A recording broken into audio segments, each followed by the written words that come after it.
Welcome to the DeFi Standard. This is Patty XRP, and we got Mickey be fresh. nice, pretty exciting past week, Mickey. We're seeing Well, the XRP price just absolutely take off, and the rest of the market's doing pretty solid as well. yeah, we're knocking on the door at a $1.25 right now. Things are good. I mean, Cardano's really exploding, but technically XRP is up higher in percentage over the last 7 weeks. I know that's deceiving price chart, but it actually is up the most for the week. So that's great. I think, with this case going on for XRP to be moving in this fashion, I think is impressive.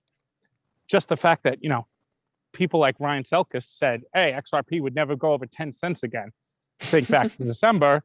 And now we're at a $1.25. I mean, holding its own. Granted, the case is holding the price down. There's no question about it that we probably should be much higher right now. We're not even really at half of all-time high yet. So as exciting as it is, I think we have a long ways to go still, which is good because there's more money to be made.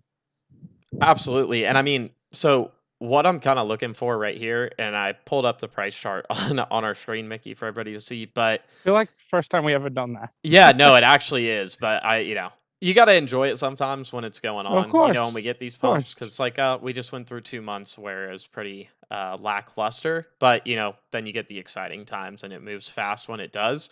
What I'm curious to keep watching is how the rest of the market keeps reacting, and if XRP is moving ahead of the market, like right now, it's one of the top gainers out of like the big cryptos in the past week. Is that something that indicates that maybe a settlement is near? I mean, I think you may feel the same with me on this, is that we'll probably start seeing the XRP price go before we actually hear about a settlement. Yeah. Just knowing how all that stuff Mhm. works. So, that's what I'm going to be looking for is like, do we get above 130 here? Because there's a lot of room based on, TA type stuff to move up higher. And is there any kind of momentum to go further? Or is this kind of like a dead cat bounce to maybe meet lower lows like on a long-term chart? So it's very interesting, but it's something that I want to keep an eye on because I want to know when this case is going to be over with, and also it's going to have a big impact potentially on Flare, with Flare like slated to go live sometime in October.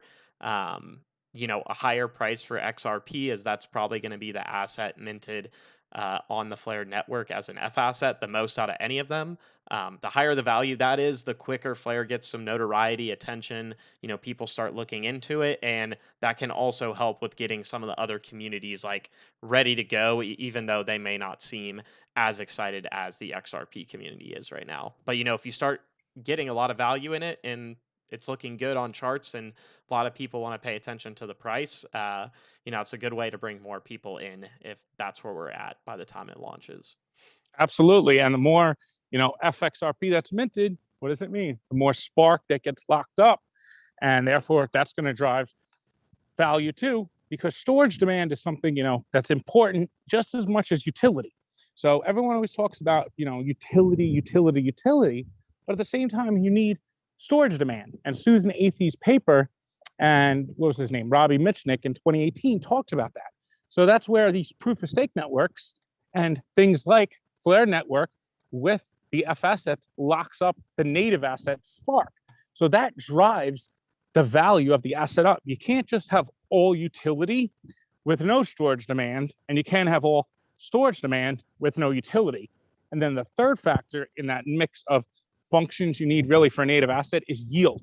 So that comes with yield. The yield, therefore, from the FTSO drives storage demand, and same with proof of stake. If you stake an asset, you're getting more yield, you're driving more people to hold it. So I think these are factors. And then DeFi in general, now you could use the assets. So I think this is going to where, you and I talked about this before. Compared to the 2017, 2018 bull run, I think a huge difference this time around. Throwing out all the TA stuff, that's great and all, but we didn't have CeFi platforms. We didn't have DeFi. We didn't have all these components. There wasn't really much staking going on. There wasn't ways to earn yield. This time around, we have all that. So this is why I don't see no 2-3 year bear market coming in, because the market is just different. The industry is different. We have more mass adoption. We have more institutions in. It's just a completely different market. So you could look at the charts and say, oh, yeah, this cycle is going to go this cycle. But the fundamentals are very, very different. And the whole market right now is rapidly, rapidly evolving. Like a year ago, from then to now, DeFi has just exploded. And it's going to keep exploding, especially on networks like Flare, Cardano, Polkadot, Ethereum, Cosmos. It's going to keep exploding and go further and further.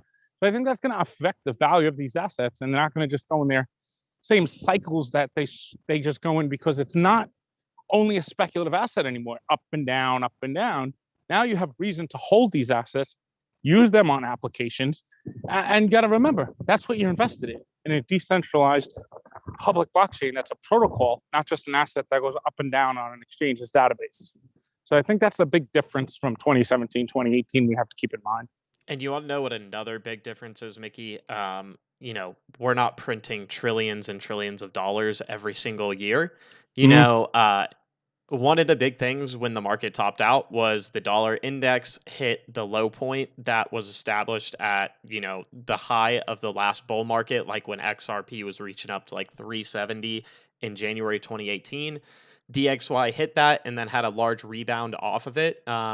And kind of has stalled out in 93 and has fallen back down on that index. And we know kind of long term, those markets are pretty strongly correlated. So for me, if the Fed and the US government and all these governments around the world are going to continue to print money, especially there's rumors of possible lockdowns and stuff happening again, at least in the US. I think I've seen things happen in other countries where that's starting to happen. I mean, all of that's just going to lead to more money printing. And, if you value these assets against the dollar, that just means naturally their price valuations are going to go up, let alone not even including, any kind of utility that's built or new things, like just by nature of there being less cryptos than US dollars every day. We're going to see their values rise. So I just don't see how we, top out maybe here in a couple months and then like retrace 90% for a long period of time. I think some of these downturns will be much shorter in duration when it happens. Like, we just had we had a huge 75% correction. It makes sense that we're going back up right now and pretty strongly. If another one comes in, I just don't see a world where it sits down there for 2 to 3 years with everything that's going on in the traditional markets. No, I think that's going to be, look back at a period where, okay, that was when, institutions were deciding, are we going to build for this? Is this really going to stay? Is it going to be something long term? And it was kind of undecided. And we had a big run up and then it just came down. But I don't personally see like you, that with all the conditions going on in the traditional market, the money printing and the explosion in innovation, I mean, you can't really ignore the innovation is just going to keep going. I mean, regulation is not going to really stop DeFi. It's just going to keep innovating. Where typically in traditional markets, when you got to innovate, you got to get through regulations, through this, that. You don't have to do that in DeFi. It's just going to keep continuing and continuing, and new stuff's going to keep coming out. So I think that's exciting how fast things are moving compared to, in 2017 and 2018. Everything was so young. Like Cardano just started. Now, look, they're ready to launch smart contracts. Flare Networks is launching. XRP Ledger is launching sidechains. We're able to trade on the DEX now, and you're going to soon be able to trade more. So we're going to move more away from these centralized exchanges. Even Coinbase's new Q2 report just came out. And what did they say? 13% of US residents have been trading crypto and 28% stock market. And I'm like, that's pretty impressive. I mean, that's pretty close to mass adoption here. And then they also came out with the thing, I think it was something that 50 global banks or a bunch of banks, basically, I don't remember the numbers off the top of my head, were invested in crypto or blockchain of some sort. And that's showing that we're seeing institutional custody products come along. These were things that were unheard of in 2017 and 2018. So I think we got to be careful there comparing that cycle to this cycle, because I think this one's going to be very different and it's going to surprise a lot of people. I mean, granted, not financial advice. You could take your profits. Don't always listen to David Schwartz. I know he called the market on the last one, but he also sold like 40,000 Ethereum for solar panels. So be careful to who you listen to on that and, make your own decisions. Just don't listen to one person. Absolutely. And I mean, Mickey, you brought up a good point. Like, we're going to see Cardano now, excuse me, with smart contracts in September. We're also going to see Flare, most likely in October at some point, and Polkadot having smart contracts on their parachains here coming up in October as well, it's looking like. So, right now Ethereum's been the main one. Binance Smart Chains come on the scene. Now we're gonna have even more communities opened up to DeFi applications and alternatives for people. Like, one of the things that's kept me off Ethereum is it's just like so frustrating having to deal with all the gas costs there that I just kind of forego trying to earn interest there. Um, but we're going to see Polkadot will have really low, much lower fees. Cardano should. Flare's going to have much lower. So we're going to be opening up the DeFi space like a lot more here, coming up in a very short period of time. And then you couple it with possibly, the next leg of the bull run. That could, combine for a pretty powerful explosion here for the last quarter of the year. Yeah, absolutely. I mean, there's definitely what it means by so when these networks have smart contracts coming to them, basically it means more applications are going to come. Like if you start looking at, little ecosystem diagrams of the size of Polkadot, the size of even Cardano, the size of what Flare is going to be, the size of Cosmos, they're huge. There's huge amount of applications that are building on top. XRP Ledger too. You see all these airdrops coming. So these are things that just were unheard of a couple of years ago, and now the market's I just see the market just changing so rapidly that it's really going to be hard to predict where exactly we go. Like, where does DeFi take us? Does it take us with tokenization, like what Ripple's kind of putting out there? Do those two converge and we just see an explosion of a new financial system? Or does something like Gary Gensler get involved and try to just, hinder the market and, stall it again, just like what they've done with Ripple now? And how long does that take? Like, does the third world come forward? Does Asia come forward and push it on the US? Or does the US Congress come out with actual legislation? I think Ripple's winning of the case is going to have a whole impact on the market, though. Like, I do agree with that. Like, that's what Tom Emmer said in that recent interview. And I do agree with him. I think it's going to impact the market a lot and just the industry because it frees up entities like Cardano then. For example, they're not going to get an enforcement action if Ripple wins. If Ripple loses, Cardano might be next. Yeah, I mean, my only thing with that is if it's not decided on summary judgment of the fair notice, then I feel like, it doesn't necessarily exempt some of the other cryptocurrencies.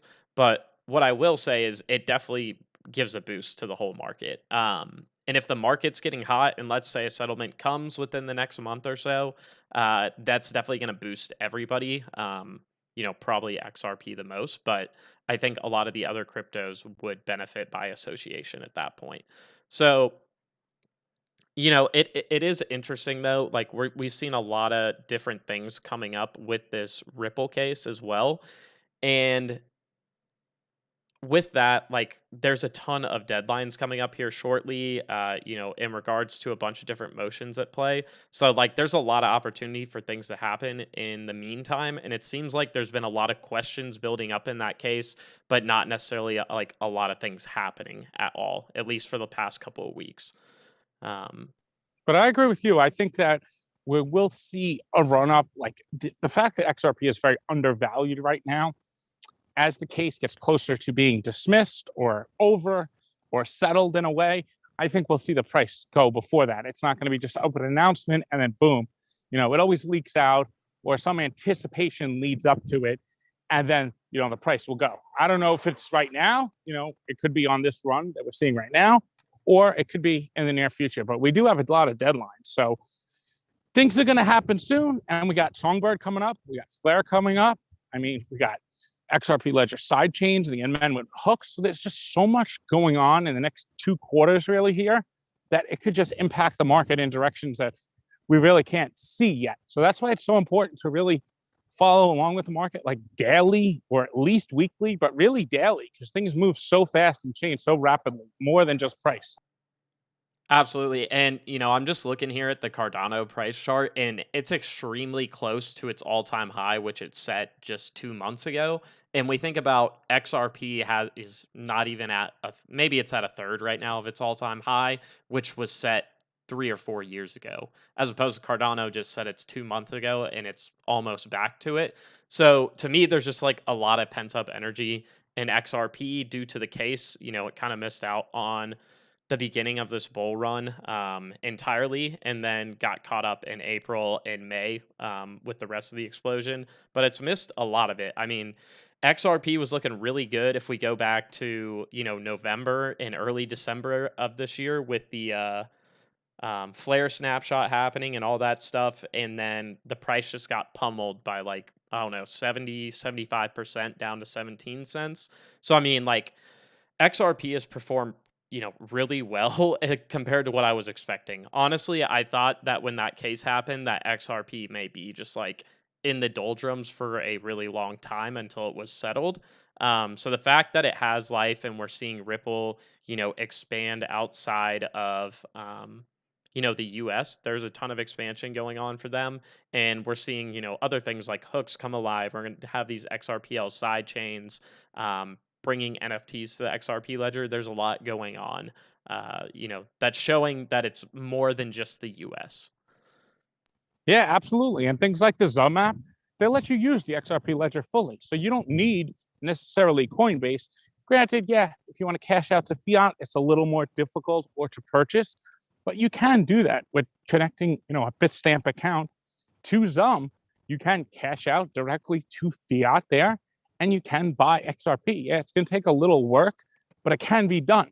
So just being able to trade on the XRP ledger, doesn't matter. Security, they say it's security or not a security, you could still use that because these are decentralized blockchains. If they want to call it a security, they could call it that. But the fact of the matter is, it's got a built-in exchange, and you could use a non-custodial wallet and connect to it and trade whatever you want. So, there's just some things that are just fact that you can do. So I think, the SEC in the whole part of this case, they're going to lose because you're trying to say XRP is a security. And it's obviously, when we could trade on the ledger with other assets and XRP, the SEC has no reach there. They're never going to have reach. So I don't know if you saw the announcement today. I think Biden announced the CFTC chairman, the guy who is acting, is going to be now, he's nominating as the chairman. Brian Quintens. No, he's it's not commissioner. Him. He's a commissioner. The other guy. Yeah, he's good. I like him. He's the one who came out against, the SEC and said, "Whoa, you don't regulate, crypto. Those are commodities." That's it. That's kind of crazy to me that we're just now getting a new CFTC commissioner, and it's how many months? We're 7 months into the Biden presidency. 7 months, yeah. Well, he was acting, and now they're just nominating him. I thought it was going to be Chris Brummer. That's what we all thought. I don't know what happened there with this. That would have been he would have been great. I mean, I wish we would have had him at the SEC. But really, I still believe that the CFTC is going to be the ones who's going to regulate crypto mostly. The SEC really only has their hands there if they could claim these things as securities. They have no business, regulating exchanges that have nothing to do with securities. That's the Commodities and Futures Exchange. Commodities.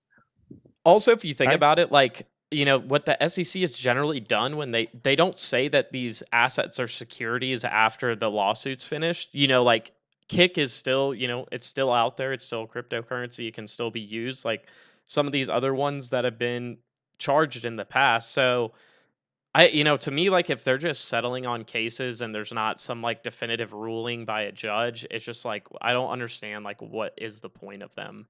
Like, they just kind of get some money back from these people that I guess, didn't raise capital in the preferred methods. It's just like, I don't understand. Like, it really doesn't do that much other than during the case, it kind of smashes the price of the asset, which, I mean, with XRP is probably, obviously isn't happening at this time, but it's just like, what is the point of it? Because the CFTC is going to be the ones like overseeing all the DeFi stuff. Like, that fits under, what they're currently doing already, much more than the SEC can just come in and kind of, scalp dollars from companies that use these assets. Yeah, the only thing the SEC that, worries me is he's trying to say about synthetic assets, Gensler, but he's still not going to have reach outside the US. He could stop, institutions from coming into DeFi and making products to connect to like synthetic assets, but he's not going to be able to stop a decentralized non-custodial wallet from connecting to some DeFi software that's out globally. There was absolutely nothing the SEC could do about that in any way, shape, or form. The CFTC, could try. I think they would have a better shot, but they even said it. We saw their presentation that they're not going after this right now. They know it's even illegal, but they're like, we like the innovation. We're embracing the innovation. So these agencies are completely opposite. And you have then people like Hester Pierce and Roisman coming out. Look at the Poloniex case. They charged them with security, selling unregistered securities. They didn't even name the assets that were unregistered securities. I mean, that's like a joke. No, It's absolutely. laughable. I mean, if unless like one of these cases results in like a ban from the industry of some of these CFI firms or centralized exchanges, it's kind of like, I mean, yeah, it's a slap on the wrist and a fine, which we already know any settlement that the SEC gets, they count as a win. So it's like, maybe Ripple settles for like $20 million. I'm like, to me that seems like a pretty big win for Ripple. And in no admission of guilt, the SEC would flaunt that as a win. Um, so it just kind of, I mean, that whole organization, how it's set up and operates is very funny. That would be interesting to see if that would be. See, the industry would flaunt it as a win, and the SEC would flaunt it as a win. But are we past the stage of, that type of settlement taking place? At this stage now, if Ripple gets fair notice, it seems the judge doesn't strike the fair notice defense. If I'm Ripple, why would I settle? I would just take that thing right to summary judgment and go for the all-out win. And now you put a loss in the SEC's column, and you kind of set them back on the whole industry now. So Ripple is kind of in a position, they're 7 months. How many months is it in? 7, 8 months into this case. You would have thought a settlement would have happened, So it's really hard to tell. Are they negotiating? Or is Ripple going just saying, hey, screw this, we're going for the all-out win at this point? I mean, why isn't the SEC giving up any documents? They're claiming privilege on everything. So maybe in the next few weeks, we see what happens here. If the Yeah, I SEC mean, refused to give up, are they the ones not refusing to settle, or is it Ripple? No, that's the question. yeah, I mean, that is the question. And I could come back and say, like, maybe they're saying everything's privileged because they know their goose is cooked and they don't want Ripple to have any of that and they'd prefer to settle at this point. So, also the other thing we don't know, so Ripple can sell a lot of XRP, every single month when the escrow comes out, but what is their like actual financial situation? That's something that we can't really know since they're a private company. Like, has this case hurt them in terms of immediate revenue and things like that? Or, have they been able to grow enough outside the US? So that's another reason. I mean, that could be one reason why they would want to settle. Or they could just have people that are ready to do it now, like utilize ODL that are waiting for this case to end, and maybe they would move to another solution. So maybe they do it for their customers. Like, there's other Well, they things don't. that could be at play that I think would make them want to settle, even if they could probably win going farther. But like, if the SEC has the ability to keep dragging this out for a while, that's what they could use to their advantage to get Ripple to settle at this point. No, I agree with that. Yeah, Yeah, but we're it's now just we seven, don't eight know months in. really. Yeah, Well, they do have a lot of customers, and they just don't only profit off ODL sales. They have all these. When Brad Gallinghouse says we have contracts signed with 300 plus institution and payment providers, that means they're getting revenue every month. I remember, I think it was Wintergreen or some company put out a PDF like 2018 or 2019. It showed how much revenue Ripple made from these contracts, and it's a good amount. I mean, they don't really need to sell XRP to be profitable. They have so many customers. They only have 500 employees. I mean, it's not like they have a huge, overhead, really. I mean, they're selling software and infrastructure. I mean, and they're collecting licensing fees. You see how much the XRP they're selling per month. It's not much. Now, is Ripple line of credit earning them interest? So, I don't think that they're counting on XRP to sell.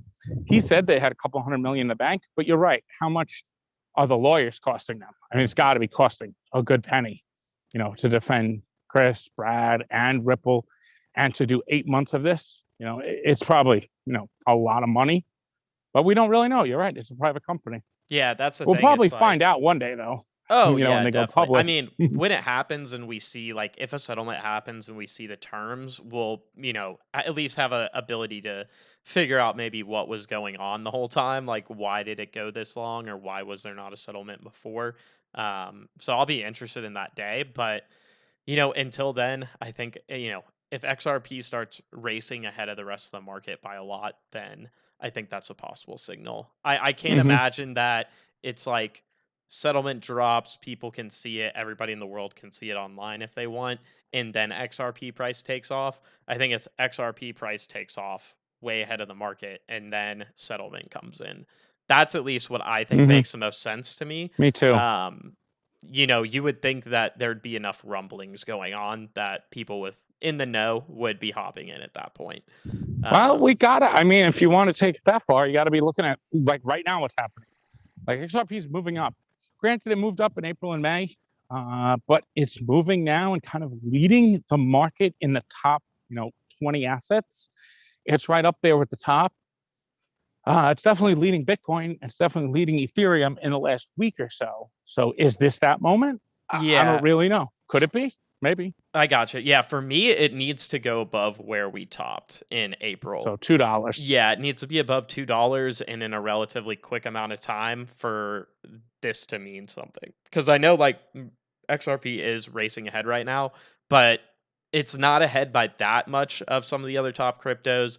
If you look at the past like whole month, like Polkadot's one that was down at $10 and is at 22.50. So like that one raced up ahead a little quicker than XRP, but now XRP is outperforming it. So it's not like ahead that much of the other top cryptos for me to think that at this point.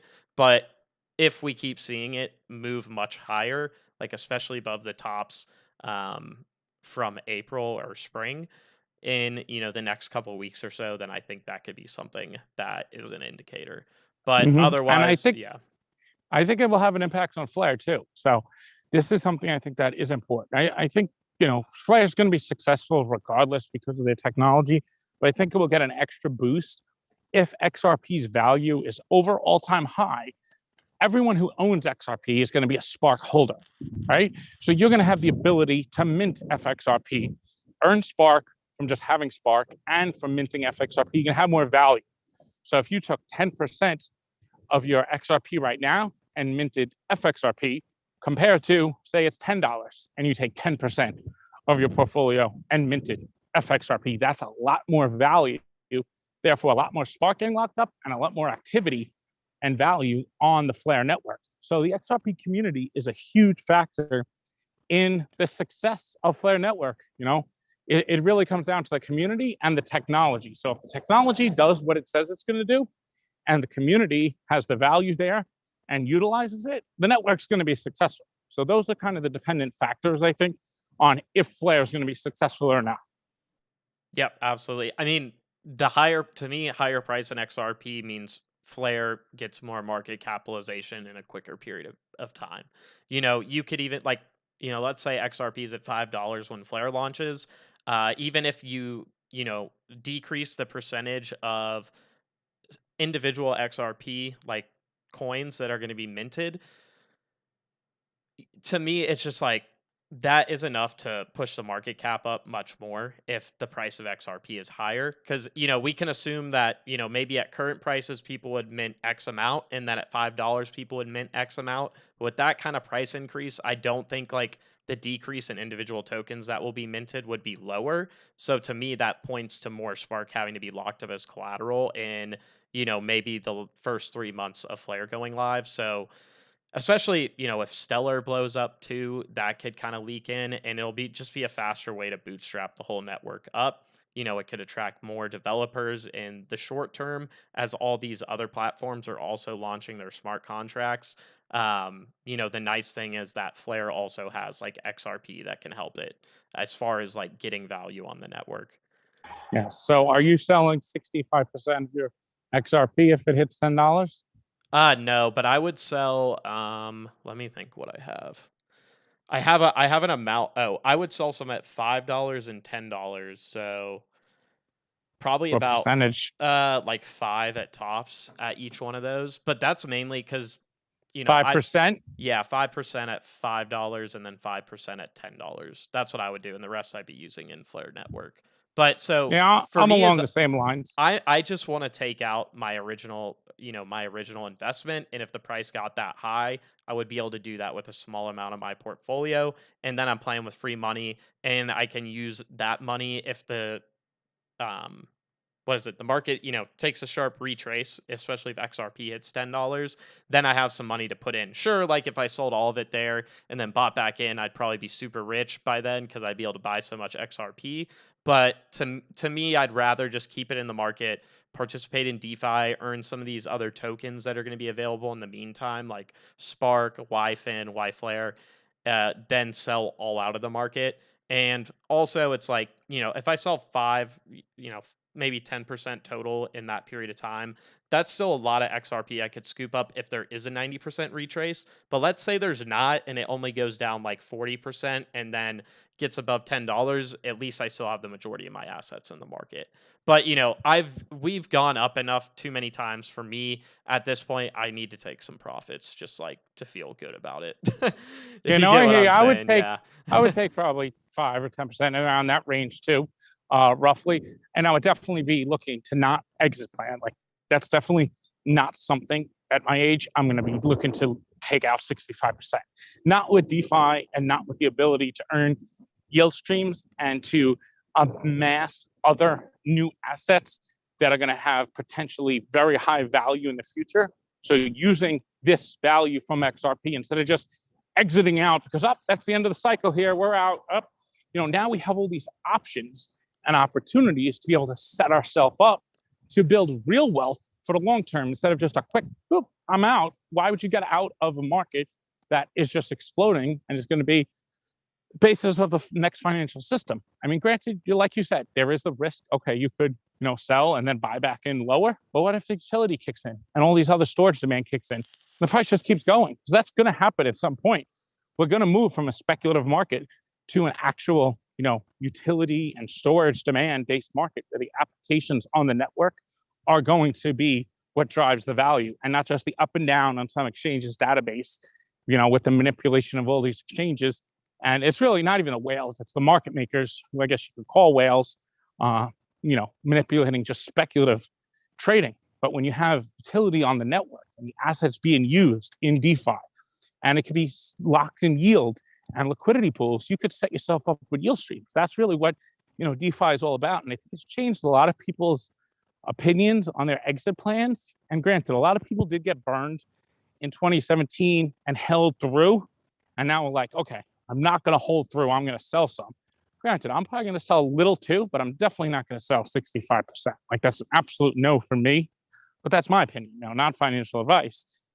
But that's just me. Yeah, I mean, for some people that may absolutely make sense, especially if they have a few 100,000, XRP and they can sell at $10 and maybe they're towards the, at the point in their life where they're ready to retire. To me, that would make a whole lot of sense, unless you're just trying to be stupid rich as somebody that's retired, which I mean is up to you. But I could like that's a situation where I could see that. For me, like Yeah. I'm still very young and there's a lot of things that can happen if I live, full lifespan in the US. But it's kind of like I think there's way more risk not being in the crypto market than not being in any other market right now.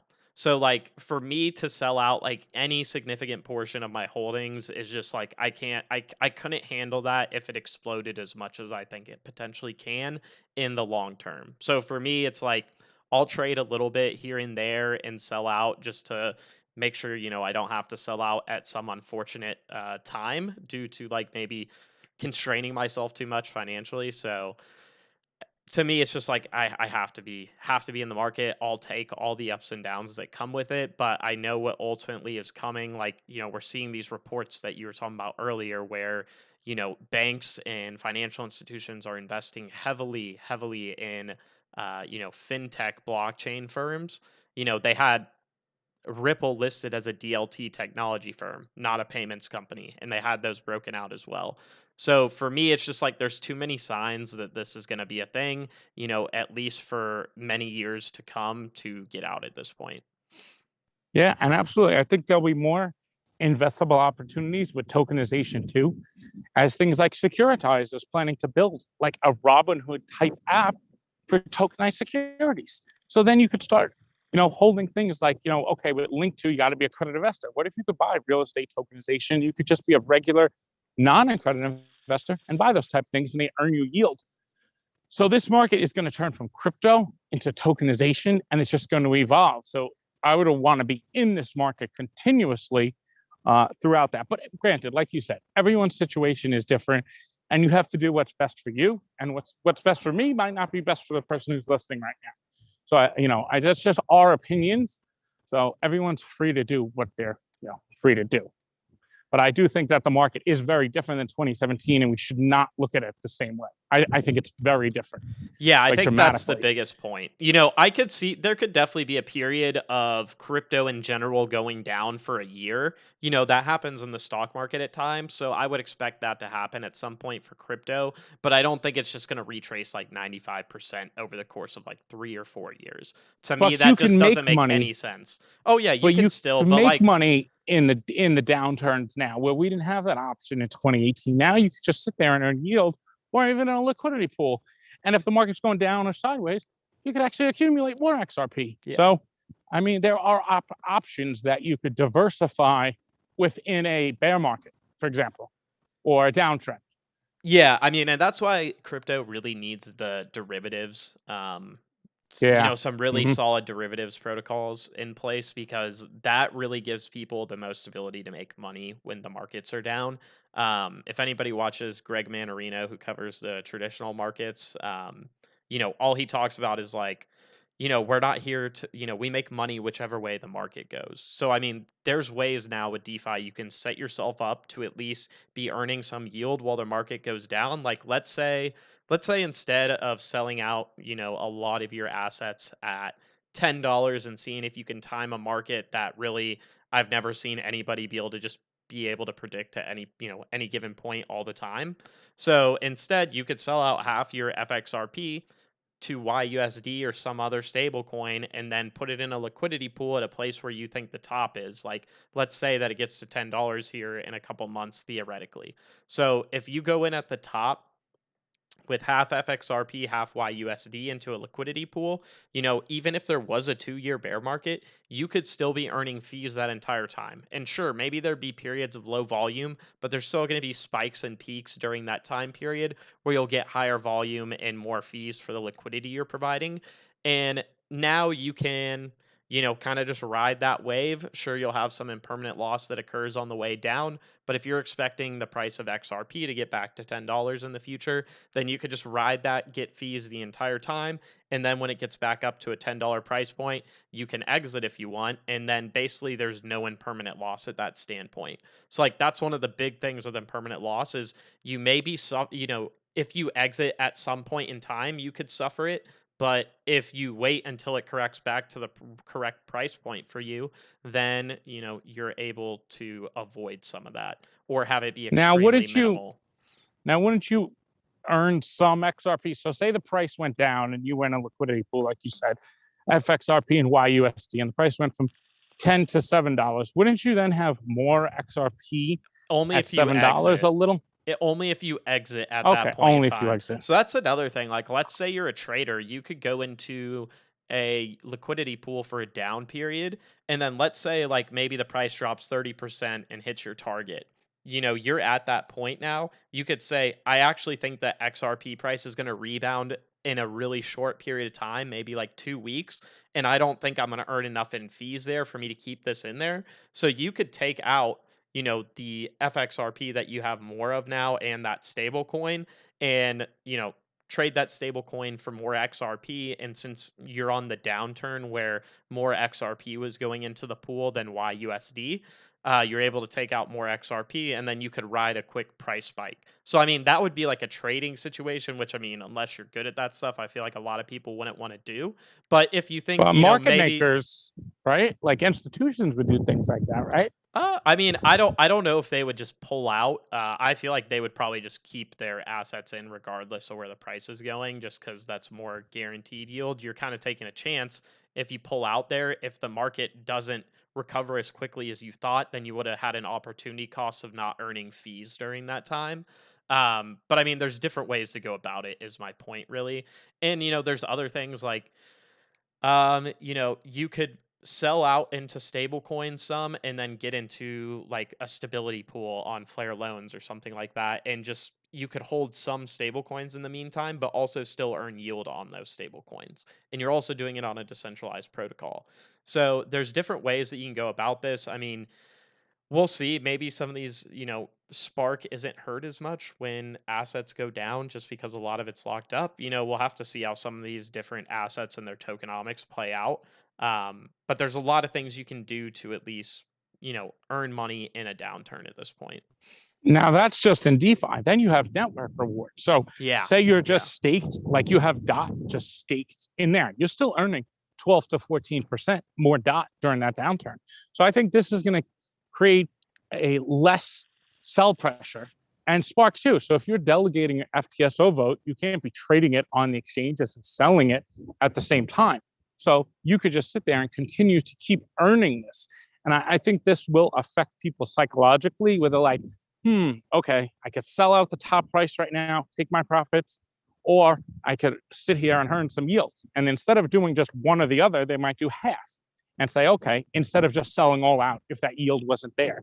But with that yield being there, there's network rewards, that's staking, the FTSO, the F asset system.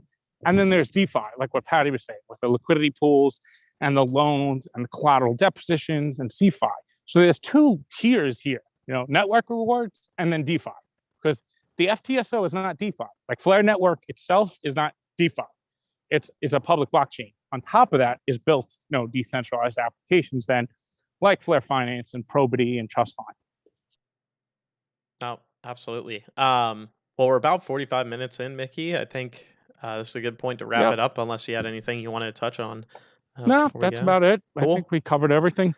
Yeah. And let's hope XRP's price keeps going. Yeah, man, I'm hoping to have a fun time tonight to seeing that. So we'll see how it goes. Thanks for joining us, everybody, on a Saturday. Mickey, good to talk to you. So this is the DeFi Standard. I'm Patty XRP, and Mickey Be Fresh.